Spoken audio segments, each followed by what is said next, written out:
Hello everyone, সকলকে আমার YouTube channel knowledge mind টুকেতে স্বাগত। আজকে আমি তোমাদের হাই মাদ্রাসা টেস্ট পেপার 2025 এবং 26-এর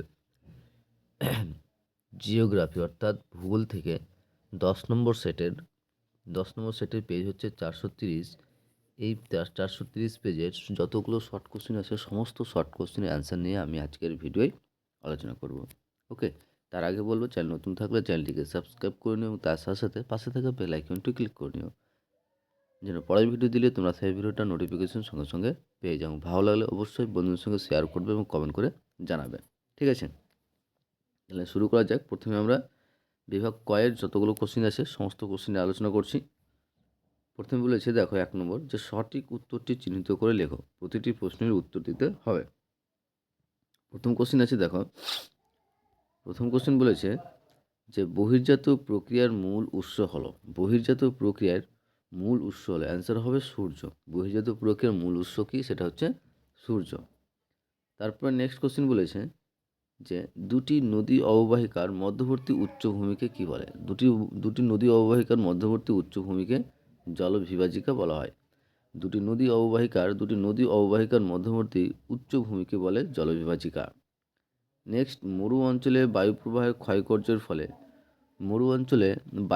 ক্ষয়কার্যের ফলে যে সৃষ্ট পাহাড়গুলিকে কী বলা হয়, ইনসেলবার্জ বলা হয়। মরু অঞ্চলে বায়ুপ্রবাহের ক্ষয়কার্যের ফলে সৃষ্ট পাহাড়গুলিকে ইনসেলবার্জ বলে। তারপরে নেক্সট, অশ্ব অক্ষাংশ অবস্থিত হচ্ছে উপক্রান্তীয় উচ্চচাপ বলয়ে। নেক্সট, বৈপরীত্য উত্তাপ বায়ুমণ্ডলের যে স্তরে দেখা যায়। বৈপরীত্য উত্তাপ বায়ুমণ্ডলের যে স্তরে দেখা যায় সেটা হচ্ছে ট্রোপোস্ফিয়ার। বৈপরীত্য উত্তাপ বায়ুমণ্ডলের যে স্তরে দেখা যায় সেটা হচ্ছে ট্রোপোস্ফিয়ার।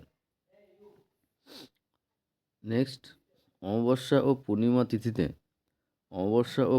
তিথিতে চন্দ্র, সূর্য ও পৃথিবীর একই সরলরেখার অবস্থানকে বলে। অ্যান্সার হবে সিজিকি। অমাবস্যা পূর্ণিমা তিথিতে চন্দ্র, সূর্য ও পৃথিবীর একই সরলরেখায় অবস্থানকে বলা হয় সিজিকি। নেক্সট, তেজস্ক্রিয় বর্জ্যের প্রধান উৎস হলো অ্যান্সার হবে অপশন গ, পারমাণবিক বিদ্যুৎ কেন্দ্র। তেজস্ক্রিয় বর্জ্যের প্রধান উৎস হলো পারমাণবিক বিদ্যুৎ কেন্দ্র। নেক্সট কোশ্চিন, যে ভারতে অবস্থিত হিমালয় পর্বতের সর্বোচ্চ শৃঙ্গ কী। ভারতে অবস্থিত হিমালয় পর্বতের সর্বোচ্চ শৃঙ্গ হচ্ছে কাঞ্চনজঙ্ঘা।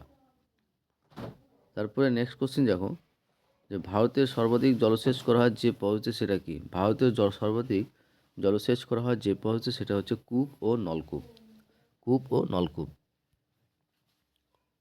তারপরে নেক্সট কোশ্চিন 10 নম্বর কোশ্চিন দেখো। 10 নম্বর কোশ্চিনে বলা আছে যে কালবৈশাখী ঝড়কে অসমে কি বলা হয়। কালবৈশাখী ঝড়কে অসমে বরদই শিলা বলা হয়। তারপরে নেক্সট, লৌহ ইস্পাত শিল্পের প্রয়োজনীয় কাঁচামাল হলো অ্যান্সার হবে উপরের সবগুলি, অর্থাৎ আকরিক লোহা, কয়লা, ম্যাঙ্গানিজ সমস্তই কিন্তু লৌহ ইস্পাত শিল্পের জন্য প্রয়োজনীয় একটা কাঁচামাল। তারপরে বলছে ভারতের সিলিকন ভ্যালি বলা হয় কাকে। ভারতের সিলিকন ভ্যালি বলা হয় বেঙ্গালুরুকে। কাকে?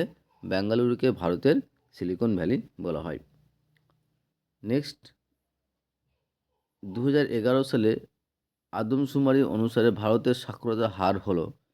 2011 সালের আদমশুমারি অনুসারে ভারতের সাক্ষরতার হার হলো অ্যান্সার হবে অপশন এ, 74.08। নেক্সট, টোপো মানচিত্রে 1:50,000 RF স্কেল অক্ষাংশ দ্রাঘিমাগত বিস্তার হলো, সেটা হচ্ছে অপশন ক, 15 মিনিট ইন্টু 15 মিনিট। এগুলো আমাদের বিভাগ কয়ের এমসিকিউ সমস্ত অ্যান্সার। এবার আসি আমরা বিভাগ কয়ে। আর বিভাগ কয়ে অ্যান্সারগুলো বলার আগে তোমাদের বলবো, চ্যানেল নতুন থাকলে চ্যানেলটিকে সাবস্ক্রাইব করে নিও এবং তার সাথে সাথে পাশে থাকা বেল আইকনটা ক্লিক করে নিও, যেন পরের ভিডিও দিলে তোমরা সেই ভিডিওটার নোটিফিকেশন সঙ্গে সঙ্গে পেয়ে যাও। ওকে,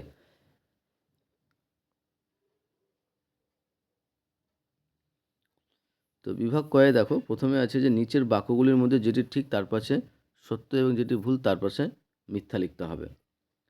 তো প্রথম কোশ্চেন বলেছে যে বহিবিধৌত সমভূমি নদী দ্বারা বিচ্ছিন্ন হলে তাকে বলে ভ্যালিড ট্রেন। এটা কী হবে, অ্যান্সার ট্রু হবে, অর্থাৎ সত্য হবে। যে বহিবিধৌত সমভূমি নদী দ্বারা বিচ্ছিন্ন হলে তাকে আমরা কি বলি, ভ্যালিড ট্রেন বলি। ওকে, নেক্সট, জলপ্রপাতের পাদদেশে মন্তকূপের সৃষ্টি হয়। এটা কিন্তু ভুল হবে, ঠিক আছে। মিথ্যা হবে। জলপ্রপাতের পাদদেশের মন্থর বৈশিষ্ট্য, এটা মিথ্যা হবে। নেক্সট, এল নিনোর বছরগুলিতে ভারতের বন্যার সৃষ্টি হয়। এল নিনোর বছরগুলিতে ভারতের বন্যার সৃষ্টি হয়, এটা কী হবে? ফলস হবে, মিথ্যা হবে। তারপরে ভারতের বৃহত্তম ম্যানগ্রোভ অরণ্য হলো পশ্চিমবঙ্গের সুন্দরবন। এটা কিন্তু ভেরি ভেরি ইম্পর্টেন্ট কোশ্চেন, ঠিক আছে? সমস্ত শর্ট কোশ্চেনের জন্য শূন্যস্থান, সত্য মিথ্যা, এমসিকিউ, সমস্ত শর্ট কোশ্চেন, এটা কিন্তু একটা ভালো একটা কোশ্চেন। যে ভারতের বৃহত্তম ম্যানগ্রোভ অরণ্য পশ্চিমবঙ্গের সুন্দরবন, এটা কিন্তু ট্রু হবে, সত্য হবে। তারপর বলছে উষ্ণ ও শীতল সমুদ্রস্রোত যে স্থানে মিলিত হয় তাকে হিমশৈল বলা হয়। উষ্ণ ও শীতল সমুদ্রস্রোত যে স্থানে মিলিত হয় তাকে হিমশৈল বলা হয়, এটাও মিথ্যা হবে। এটা অ্যাকচুয়ালি হিমপ্রাচীর বলে ওকে। তারপর বলছে উপগ্রহ চিত্রে লাল বনের রেখার সাহায্যে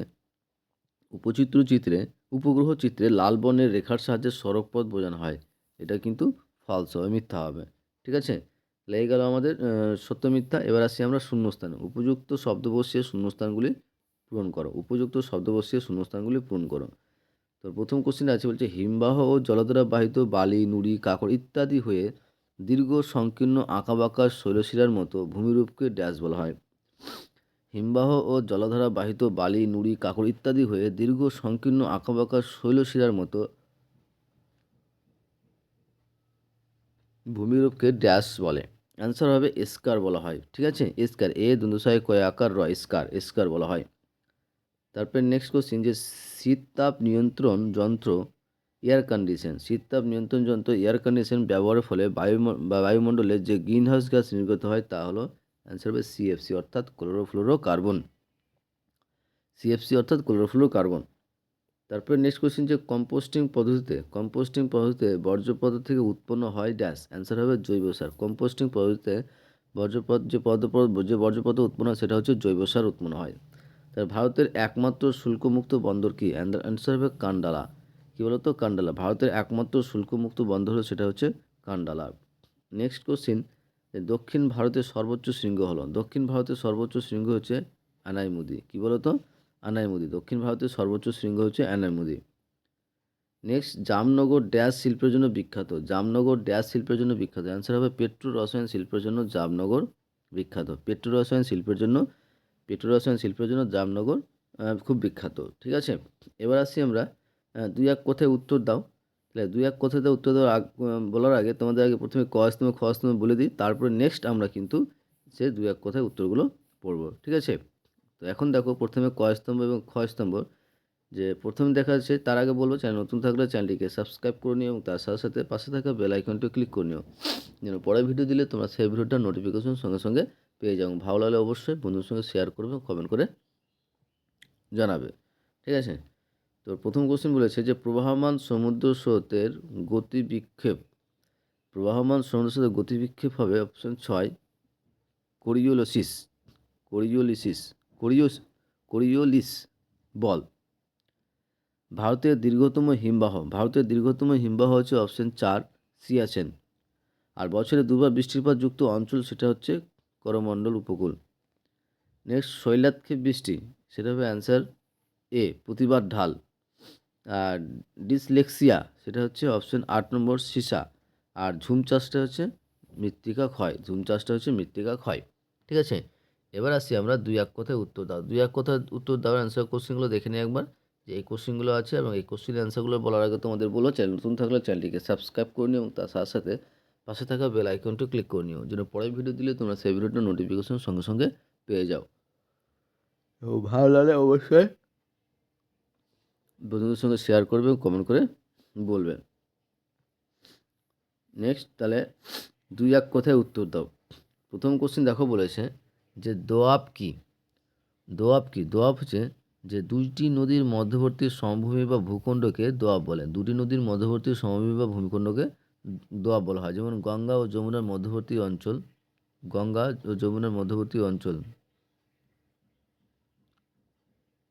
দুটি নদীর মধ্যবর্তী সমভূমি বা ভূখণ্ডকে দোয়াব বলা হয়। যেমন গঙ্গা ও যমুনার মধ্যবর্তী অঞ্চলটাকে হচ্ছে দোয়াব। অথবা কোশ্চেন দেখো, অথবা বলছে ক্ষয়সীমা কী। অথবা কোশ্চেন বলছে যে ক্ষয়সীমা কী। তো ক্ষয়সীমা কী, যে নদী তার ক্ষয়কাজের মাধ্যমে ভূপৃষ্ঠকে সর্বনিম্ন যে সীমা পর্যন্ত ক্ষয় করতে পারে তাকে ক্ষয়সীমা বলা হয়। নদী তার ক্ষয়কাজের ফলে ভূপৃষ্ঠকে সর্বনিম্ন যে সীমা পর্যন্ত ক্ষয় করতে পারে তাকে ক্ষয়সীমা বলা হয়। সমুদ্রপৃষ্ঠ হলো নদীর প্রধান ক্ষয়সীমা। নেক্সট কোশ্চিন, যে বায়ুর চাপে ঢাল বৃদ্ধি পেলে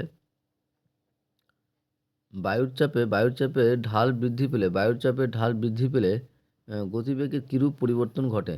বায়ুর অ্যান্সার হবে, বায়ুর চাপের ঢাল বৃদ্ধি পেলে বায়ুর গতিবেগের বৃদ্ধি পায়। বায়ুর গতিবেগ কী হবে? বৃদ্ধি পাবে। ঠিক আছে। তারপরে নেক্সট কোশ্চিন অথবা দিয়ে, যে জিওস্ট্রফিক বায়ু কী? জিওস্ট্রফিক বায়ু কী? অ্যান্সার হবে যে বায়ুমণ্ডলে বায়ুচাপের ঢাল ও কোরিওলিস বল পরস্পরের সমান ও বিপরীতমুখী হলে বায়ুর সমচাপ রেখার সমান্তরালে প্রবাহিত হয়। একে আমরা জিওস্ট্রফিক বায়ু বলবো। নেক্সট কোশ্চিন, যে কোন সড়কপথের মাধ্যমে দিল্লি, মুম্বাই ও চেন্নাই, কলকাতা যুক্ত হয়েছে? কোন সড়কপথের মাধ্যমে দিল্লি, মুম্বাই, চেন্নাই ও কলকাতা যুক্ত হয়েছে? অ্যান্সার হবে সোনালী চতুর্ভুজ। কী বলো তো? সোনালী চতুর্ভুজ সড়কপথের মাধ্যমে এই 4টি শহর যুক্ত হয়েছে। নেক্সট অথবা দিয়ে কোশ্চিন দেখো। অথবা কোশ্চিন বলেছে যে কাশ্মীর উপত্যকার একটি হ্রদের নাম লেখো। কাশ্মীর উপত্যকার একটি হ্রদের নাম লেখো। অ্যান্সার হবে উলার হ্রদ বা ডাল হ্রদ বা উলার হ্রদ। ঠিক আছে। তারপরে নেক্সট কোশ্চিন এবং লাস্ট কোশ্চিনের অ্যান্সারটা বলার আগে তোমাদের বলবো, চ্যানেল নতুন থাকলে চ্যানেলটিকে সাবস্ক্রাইব করে নিও এবং তার সাথে সাথে পাশে থাকা বেল আইকনটা ক্লিক করে নিও, যেন পরের ভিডিও দিলে তোমরা সেই ভিডিওটা নোটিফিকেশন সঙ্গে সঙ্গে পেয়ে যাও। ওকে, তাহলে 4 নম্বর কোশ্চিন বলেছে যে মৌসুমি বিস্ফোরণ কী? মৌসুমি বিস্ফোরণ বলতে কী বোঝো? ঠিক আছে, যে মৌসুমি বিস্ফোরণ কাকে বলা হয়? যে জুন মাসের শুরুর দিকে আর্দ্র মৌসুমি বায়ুর প্রভাবে ভারতের দক্ষিণ পশ্চিম উপকূল, বিশেষ করে কী বলতো কেরালায় হঠাৎ করে বজ্রবিদ্যুৎ সহ যে প্রবল বৃষ্টিপাত শুরু হয় তাকেই মৌসুমি বিস্ফোরণ বলা হয়। ঠিক আছে। নেক্সট অথবাদের কোশ্চেন বলেছে যে ভারতের একটি পূর্ণবাহিনী নদীর নাম লেখো। ঠিক আছে। অ্যান্সার হবে ভারতের একটি পূর্ণবাহিনী নদীর নাম হলো গঙ্গা বা গোদাবরী বা কৃষ্ণা। এগুলো হচ্ছে ভারতের একটি পূর্ববাহিনীর নদীর নাম। ঠিক আছে। এইগুলো আমাদের 10 নম্বর সেটের সমস্ত শর্ট কোশ্চেনের অ্যান্সার। নেক্সট ভিডিও আমরা কিন্তু আমাদের আর দুটো সেট আছে, দুটো সেট একটা ভিডিওর মাধ্যমে আমি কিন্তু তোমাদের করে দেবো। সেই ভিডিওগুলো নেওয়ার জন্য, সেই অ্যান্সারগুলো নেওয়ার জন্য অবশ্যই তোমরা আমার চ্যানেলটিকে সাবস্ক্রাইব করে রাখো। তার সাথে সাথে পাশে থাকা বেল আইকনটা ক্লিক করে নাও। পরের ভিডিও যখন দেবো তখন তোমাদের কাছে ভিডিওটা সঙ্গে সঙ্গে পৌঁছে যাবে। ওকে, আশা করছি তোমাদের ভিডিওটা ভালো লেগেছে। ওকে, থ্যাংক ইউ ভিডিওটা দেখার জন্য।